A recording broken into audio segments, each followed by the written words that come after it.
Welcome to the ballpark, and it's going to start right now. Former Blue Jays catcher Greg Zohn signed a one-year pact with the Brew Crew today. His salary is worth $1.9 million and $600,000 in incentives. He will be the new guy every day behind the plate, replacing Jason Kendall.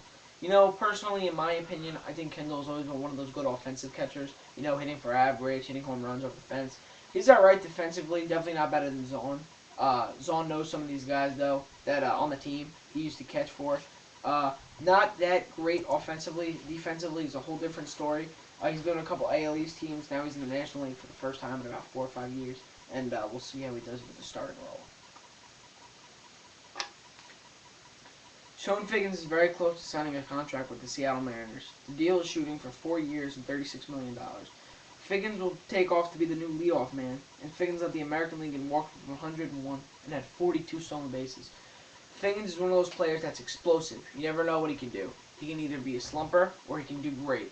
The 1-2-3 combination now with Sean Figgins, then Ichiro, and then you got Franklin Gutierrez, who showed up from nowhere.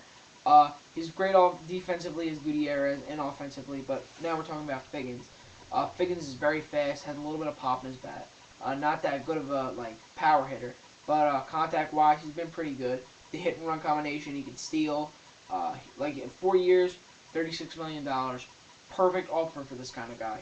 4 years, you want to get a guy like this for a lot of money. 36 mil, not that much money, but they're paying him enough. He'll be a good replacement for Adrian Beltre, and hopefully him and his if he winds up signing with them, it'll be a good deal. The Washington Nationals are trying to sign a one-year deal with veteran right-hander John Smoltz. They believe he can help out their young pitchers, like Steven Strasburg. Smoltz posted a 6.35 ERA in 15 starts for the Boston Red Sox and St. Louis Cardinals in the regular season. John Smoltz has pitched along some of the greatest in the game. Tom Glavine, Greg Maddux, to name a few. Now he's up there with some new young great guys like Adam Wainwright and Chris Carpenter, like he was with the Cardinals. Some guys like Clay Buchholz, John Lester, Josh Beckett. He's got to learn to take it down a little bit. Go to a team with all young pitchers, try to teach him a little bit, like the Nationals. The National League, he's always been better at. The Nationals, I don't know about the club for him. But he'll definitely be able to teach Strasburg some things. Dallas Perez will be able to teach some Strasburg some things. And hopefully he does good, and hopefully, I'm hoping that this will be his last season in MLB because he's about 43, 44 years old. The Boston Red Sox found the shortstop that they were looking for in Marco Scutaro today. The veteran shortstop signed a 2-year deal for $11 million. Last year, Scutaro batted .282 with the Toronto Blue Jays and had 12 home runs and 60 RBIs in 144 games. Scutaro has been one of those guys that the Red Sox have been looking for the last couple months. Their shortstop situation the last couple of years have been terrible. You had people like Bellhorn that were switching on and off from second to short. Then you had a big deal that they got with Lugo, and they also got Beckett.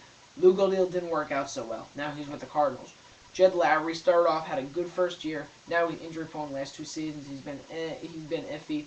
Alex Gonzalez replaced Jed Lowry this year, and he did okay. But Marco Scutaro, they looked at his history record for injuries to make sure that he didn't get injured a lot, which he didn't only this season. 282 isn't that bad. He's a decent average hitter. He's great offensively, or defensively, I mean. And I think for the right amount of money, $11 million in 2 years, I think Scutaro will be a good fit for the Boston Red Sox. AL West rival of the Anaheim Angels, Texas Rangers, are on the lookout for a designated hitter. The person they were looking for, they found in Vladimir Guerrero. Guerrero homered 15 times and had only 50 RBIs in 100 games. This was the first season that Guerrero hasn't played a lot of games, only 100. Not like him. He doesn't get injured a lot. But I think he's a great power hitter. I'll help out some of those people, especially people that need even more power. We'll boost them up with people like Barry Bonds. It could be like Nelson Cruz, Josh Hamilton, to name a few. Both been in the last 2 home run derbies. But I think Vladimir Guerrero will definitely influence this team a lot. He'll teach some other players like Kinsler and like Andrews to get a little bit more in that power. He definitely doesn't want to play the field. There's a couple teams offering him some contracts like the Mets. He didn't want to accept them. He wants to be a designated hitter, and that's all. He doesn't want to play the outfield anymore. The Pittsburgh Pirates have some people they think can help out their ball club. Xavier Nady and Bobby Crosby are 2 of them. Nady missed most of the 2009 season with Tommy John surgery, but Bobby Crosby also only played 97 games with 6 home runs and 29 RBIs. Xavier Nady is one of those guys you want in your lineup, if not in your lineup, on your bench. He can play all three outfield positions and first base in case your first baseman gets injured.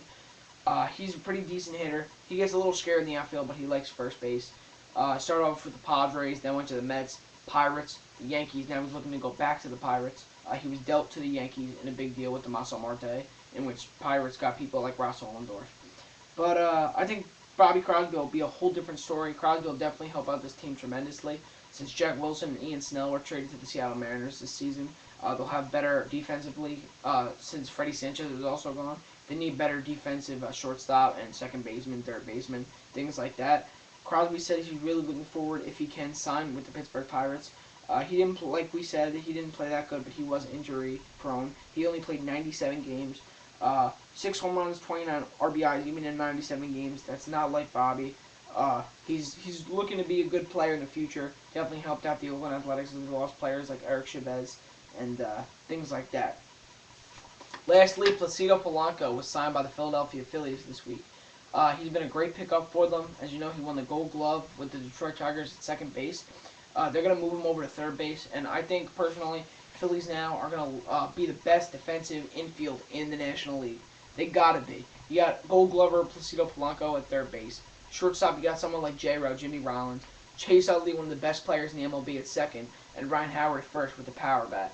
I think the Phillies, even though they lost the World Series to the Yankees this year, 2 straight appearances, they're looking for another one. They're looking for 3 straight, and hopefully they do good. And I mean, it's been a great season. It was a great season last season, and